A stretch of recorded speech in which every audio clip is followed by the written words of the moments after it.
Siamo tutti pronti per partire, mi raccomando, manteniamo le distanze.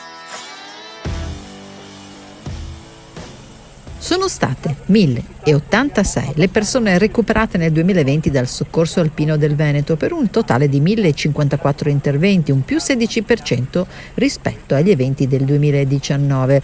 Il bilancio è del presidente regionale del CNSAS, il Corpo Nazionale Soccorso Alpino e Speleologico, Rodolfo Selenati.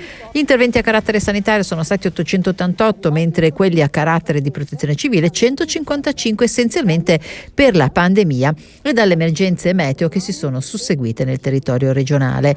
L'aumento è in parte dovuto alla crescita dei frequentatori della montagna, in parte però alla superficialità di coloro che l'affrontano senza preparazione fisica, tecnica o con attrezzatura decisamente non adeguata. Nel 2020 si sono registrate 69 ricerche con 89 persone soccorse, dato leggermente inferiore rispetto al 2019. La percentuale di intervento del mezzo aereo si è attestata attorno al 40% circa, a seconda dell'orario in cui avviene la chiamata e delle condizioni atmosferiche.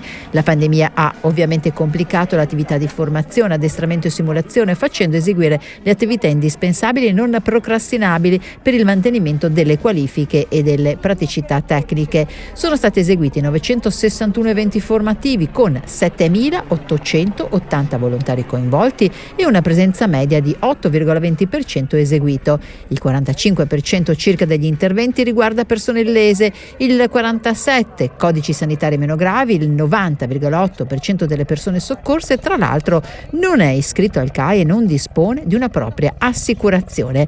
La spesa per il funzionamento del corpo, in base alla convenzione con la Sanità del Veneto, è pari a 700.000 euro per il 20% destinata alla formazione del personale, il 17% è la spesa per l'acquisto di materiale alpinistico e dei dispositivi di protezione individuali. Il personale è coperto da un'assicurazione a livello nazionale e da un ulteriore ombrello assicurativo stipulato a livello regionale che impegna circa l'8,5% del bilancio.